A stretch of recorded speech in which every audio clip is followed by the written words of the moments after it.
Welcome to this episode of Texan on Tour. You know, it's been said that Texas isn't a fair representation of the United States or anywhere else in the world. I really think that's true. You know, you got Houston, which is a lot like New York. You got Dallas, which is a lot like Chicago. But we're in one city in particular that's a heck of a lot like pretty much anywhere in California. Yeah, with hairy-legged women and dope-smoking guitar players. More construction than Dubai, and the politics, San Francisco and North Korea. Welcome to the People's Republic of Austin, Texas! Howdy, y'all. I'm Matt Miller. I spent my life on the open road, meeting, eating, and defeating the 9-to-5s with the good folk I came across. So come on the road with me as we hit the next stop on this episode of Texan on Tour.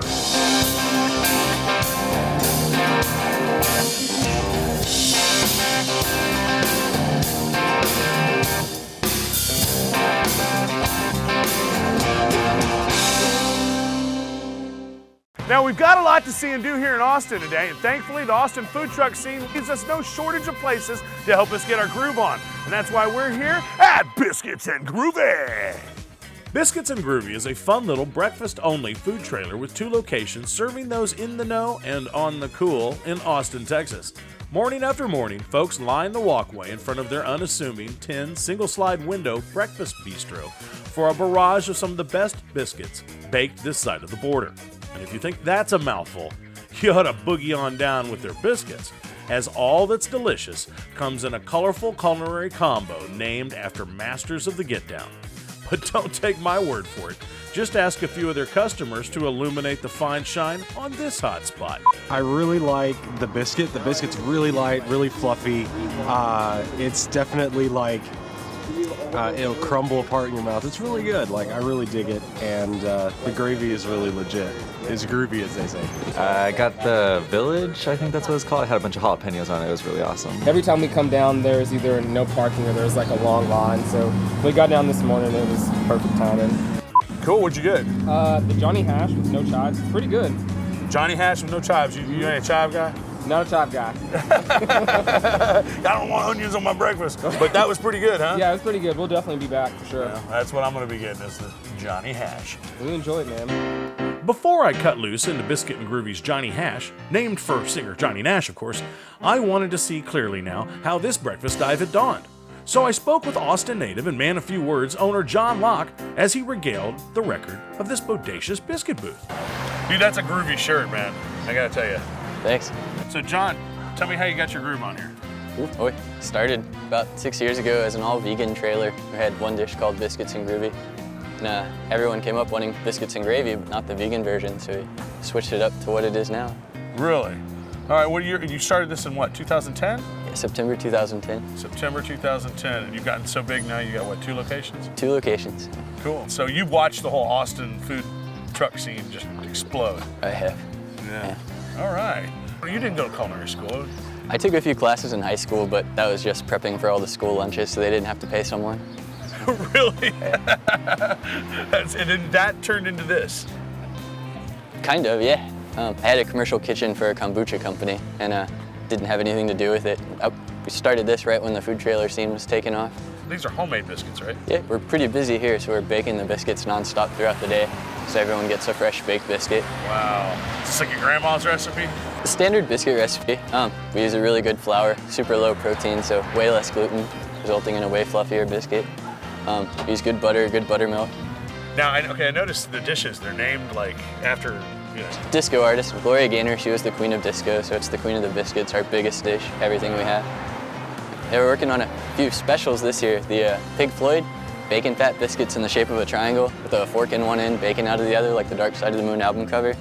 And yes, I'm coming back for that. In honor of Rush, Geddy Lee, we're working on a cheesy garlic bread biscuit with tomato gravy, meatballs, parsley, pizza cheeses, instead of chives and regular sausage. We'll call that one the Spaghetti Lee. The Spaghetti Lee. Yeah. Oh, dude, I like that. So what are we gonna be having today? The Johnny Hash and the Aretha Franklin. The Johnny is one of our best sellers. Biscuits, gravy, bacon, sausage, potatoes, cheese, and chives. The Aretha's the same thing, no potatoes. Oh, okay. All right. Very cool. All right, well, hey, let's have some. All right, apparently we've got some Johnny Nash coming. Oh, wow, is this it? All right, dude. Wow. Dude, this looks so good. You see this? Oh, you got the potatoes, the bacon, the cheese. I'm digging in.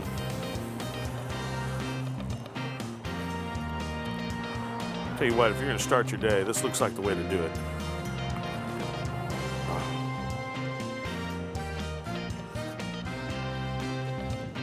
Whoa.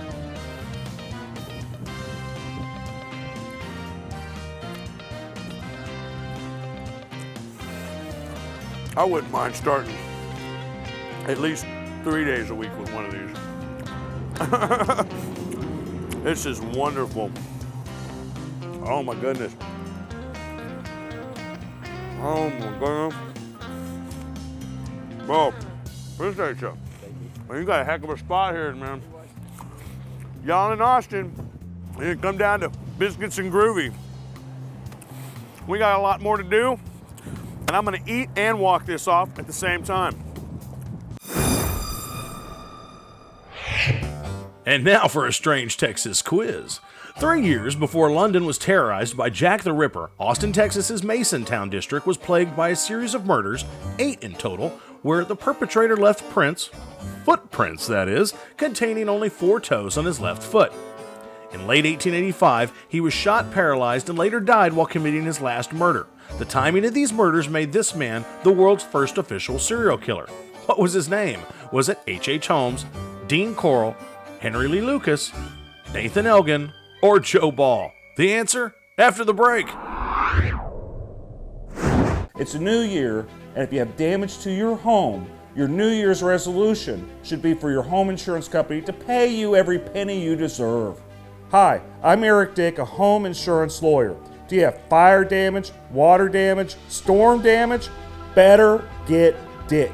Call me right now at 832-LAWYERS. Don't delay. Call or text me right now at 832-LAWYERS. Call lawyer Eric Dick at 832-LAWYERS right now.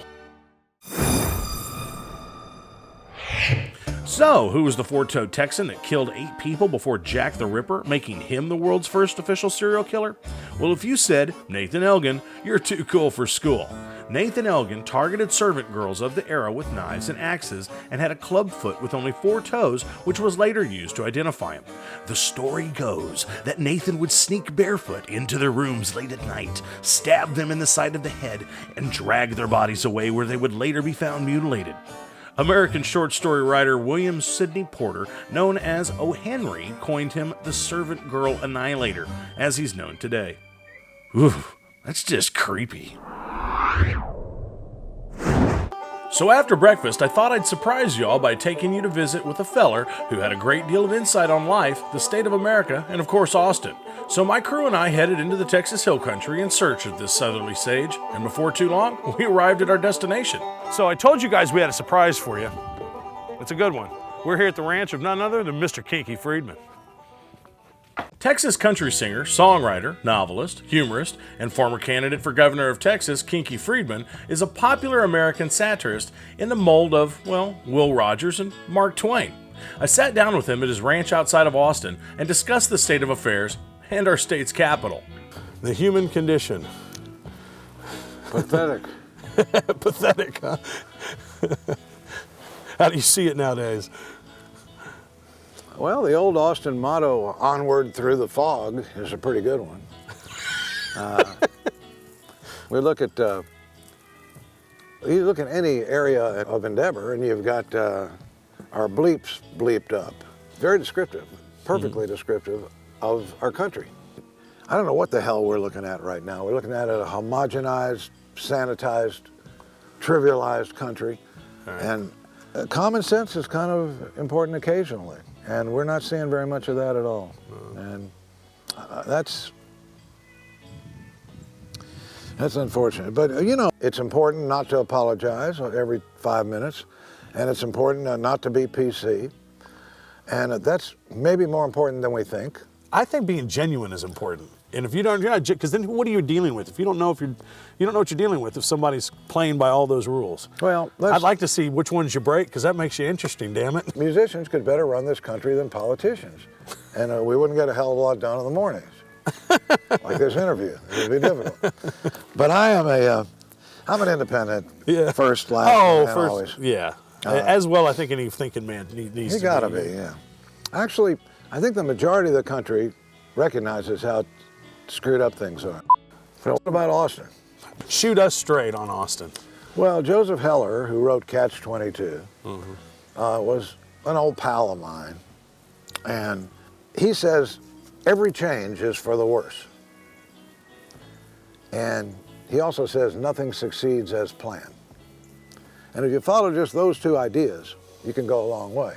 I mean, as long as you know nothing succeeds as planned, you're ready for it. Mm-hmm.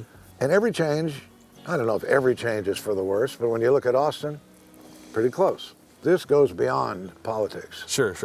This is, you want to go out and raise some hell in Austin, used to be what we would do. Yeah. So, you know, instead, today, we are going to the best wine tasting event, you know, you'll ever see, or the best opening for whatever it is, art exhibit, whatever the hell it is.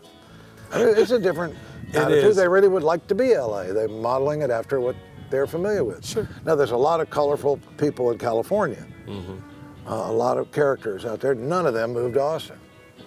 Only skinny trust fund babies that have this kind of social mode, you know, and I think everything will be all right. Like I always say, Jesus loves you can be very comforting words unless you hear them in a Mexican prison. Well, there you go. And there you have it. With Kinky's 2 cents in hand, we were back to Austin to seek out another legend, or 2, maybe even 3. So stick around. We've got more coming up after the break. And now a little Texas true or false. True or false? Austin, Texas is the live music capital of the world. Yep. That's it. Kind of a short question, huh? The answer after the break. This is Eric Dick, a home insurance lawyer. Home insurance companies are in the business of making money, not paying out claims. That's why you get a home insurance lawyer like me. That's why you call me at 832-LAWYERS. Put my name in their mouth and make it stick. They'll know they're dealing with Eric Dick. Call me right now at 832-LAWYERS. Tell your insurance company it's time for a rough ride. Better get Dick. Call attorney Eric Dick at 832-LAWYERS right now. Now back to Texas true or false. True or false? Austin, Texas is the live music capital of the world. If you said false, well then you don't go to Austin very much, because the answer is true. The slogan became official in 1991 after it was discovered that Austin had more live music venues per capita than anywhere in the nation, or the world for that matter. Listen closely, and you'll hear the sounds of more than 1,900 bands and performing artists living in and around Austin. Austin's nearly 200 live music venues mean that you can catch a show at any time of any day.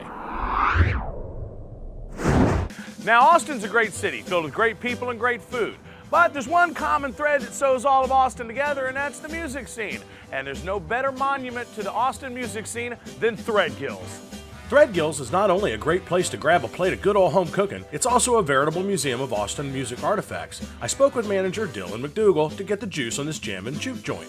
So give me the scoop here on Threadgill. It started back in the 30s with Old Man Threadgill. Had a little gas station up in North Austin, turned it into a little juke joint, and then Eddie Wilson had the Armadillo World headquarters that sat just off behind where we are now. Sure. When the Armadillo shut down in '80, Eddie decided to buy the Threadgill's building from the Threadgill family, and he brought in his mother's recipes and made a restaurant, and then so opened. Kind of merged two legends. Right, yeah, exactly. Yeah. Wow. And we've just been serving good food to people all around the world for, since then. Now, I'm a sucker for music history, and as luck would have it, I ran into two Austin music legends, Cleve and Sweet Mary Hattersley of the Greasy Wheels, and got a little Austin Music History 101. Tell me the history here of Greasy Wheels. It basically means we're old, and we got here early. You got here early. We got here early. And we remember enough stuff to know why this is called what it's called. It's called Threadgills. Not because Mr. Threadgill is here, but because he started something way back. Yeah. The music scene and all. I don't know if you talked with anybody about what Threadgill actually did at the original location, which is still there. Really? But he would have jam sessions there on the weekends. And the jam sessions could be anybody. And one of the great people who started going to his sessions was Janis Joplin. Oh, wow. Before she ever went to the coast, she came in from Port Arthur, and he would let her sing, and she really developed who she was at that point. You know, she began to sing out, and she became Janis. They had food at the Armadillo too, you know. Did they? And we had a famous cook. Who? Big Ricky. Big Ricky, the guacamole queen. Big Ricky was a giant of a woman. She put the Greasy Wheels together, She did. the band, by introducing me to a bass player who brought a guitar player, and the three of us became the original group. And we were trying to decide, the core band, whether we wanted a piano player or a fiddle player. And we thought, well, let's check out the fiddle player, and it turned out to be Mary. And so immediately it was going to be a fiddle player. We just knew immediately we wanted Mary to be in the band. And we went up and said, Mary, would you like to be in the band? And she said, I've always wanted to be in the band. And that was it. They were so cute. But a week later, after she started rehearsing with us, Eddie Wilson, who owns this place and founded the Armadillo World Headquarters, came to see a rehearsal and immediately asked us to be on a show with the Burrito Brothers. And that was our first Armadillo show. Within less than a year, we were selling out the place on our own. And in those days, you know, a ticket would be 50 cents or a buck. You know, 50 cents was a normal ticket price, and we'd sell it out and make just enough money to keep going. And they wanted to call us Progressive Country, which became Americana, ultimately, because we had a fiddle player and one of our guys played banjo on like 3 cuts. But really, I was into Hendrix and stuff like that, and we would still do Hendrix kind of stuff right in the middle of the show, and people did. They liked it. The Cowboys came in, got just as drunk as you can imagine, and the hippies got just as stoned as you could imagine, and everybody got along great. We had a great band. You guys should make some as you go. Yeah. That's the only way to do it. No script here. This is my favorite thing written on the wall because it's very true. I feel much more like I do now than I did when I got here. That's Austin for you right there. There you go. Huh? Well, all right, guys, stick around. We got a lot more Texan on tour after the break. Man, I think you got so much. That's a good one, isn't it? Yeah, one more. Don't forget to try the fried green tomato.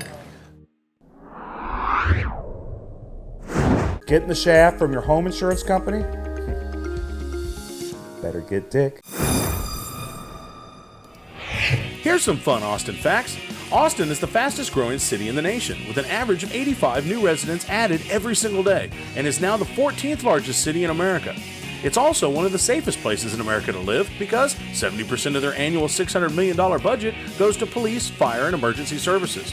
And beyond being both fast-growing and safe, Austin also gets an award for one of the sunniest places in America with over 300 days of sunshine per year. Sure can't say that for Houston. So we've gotten a taste of how eclectic Austin can be, but we haven't really gotten a taste of how eclectic its food scene is. And instead of doing just another barbecue place, I thought what better way to show you that than to come to the best Indian food place in the entire city of Austin, and that is the Clay Pit. The Clay Pit is a nationally acclaimed, high-energy, contemporary Indian restaurant located in the historic Bertram Building in beautiful downtown Austin. Locally owned and operated, the Clay Pit fills Austin's need for fantastic Indian cuisine in a sophisticated, casual, and elegant setting. Now, I'm a Texan tried and true, so you can believe me when I say I live life on the spicy side, and the team at the Clay Pit does not disappoint. Their vast variety of curry-laden cooking is what makes the dreams of those with a hankering for heat. Once you step inside, the air and atmosphere take you to a place that you may never have been, but from this day forward, you're gonna crave. So, you guys have destroyed this table. So obviously you know what you like, and you like this place, and you come here a lot, huh? Yes, we do. We love this place. Been here for about 15 years now. They're like, you need to come. So you're new converts. Yeah. Is this your first time here? Yeah. And we will be back. No, this was amazing. It's the real deal. We come back very often. We love the staff. We love the food. It's just a place that's almost like the neighborhood restaurant that we love to go to. I kind of go back and forth between the tiki masala and the chicken tandoori. And of course, the naan is non-negotiable. I like the fact that I can get traditional, like Rogan Josh, and it's the best in town. But they also have, the best thing here is their garlic, jalapeno, and cream cheese naan. It's like insane. Texas Indian mix. Yeah. If you really want to eat Indian food in Austin, this is the place. I sat down with owner Bali Singh and his head bartender Dredd for a wonderfully prepared meal in their historic wine cellar, as Bali gave me a lesson in Indian cuisine. So Bali, the clay pit, just bring me into your world. We have a contemporary Indian dishes to serve the majority of American palate, and we have some very authentic dishes. We have lamb rogan josh. We have kurusha tush, which originally came from when the Persians invaded India, and back in the days, the spice was too spicy for them. Like the heat level was so spicy that the cooks, the chefs back in the days, they had to create a dish to their palate, and which can it's more pleasing to them since they were the invaders and the winners and the rulers. You know how it happens. Sure. And so ever since then, what we have done is we've gone back and found out what really true Indian food is all about. We made it more palatable to not just American, just every one person. And the best thing is when we can tell people, you can spice it to your liking. You can have a mild vindaloo. Trust me, if you love vindaloo, you don't have to get a hot. You can definitely enjoy the spiciness. You can definitely enjoy the hot flavors. But if I have to define our food, it's definitely savory first and then it's spicy. One of the things that I love when I have newcomers that have never been here before, and I'll talk them through the menu. Oh, of course, the rice. There you go, sir. I say, we do family style. I said, I recommend that someone order chicken, someone order, oh, thank you very much. Someone order lamb, someone try beef, and someone try seafood, or a vegetarian, and the various different sauces. And you can guarantee that every one at that table will find at least one dish is their absolute favorite. With that, it was once again time to wrap up the episode. So I thanked my good friends, Bali and Dredd, for their hospitality, and, well, it's time to sign off. Thank you, Bali. I sure do appreciate you for having us. Thank you, Dredd. Well, folks, that about wraps it up for this episode. And remember, TOT doesn't just stand for Texan on Tour. It also serves as a reminder to keep troops, officers of the law, and truckers in your thoughts and prayers. Why? Again, simple. Because troops and officers of the law, well, they keep America safe so we can keep doing things like this. While the truckers, well, they deliver the goods so we can keep eating things like this. That's it for this episode of Texan on Tour. Adios, amigos. Dude, you guys, cheers. Cheers. With that, it was once again time to wrap up the episode. And so I thanked my good friends, Bali and Dredd, for their hospitality. And yawned.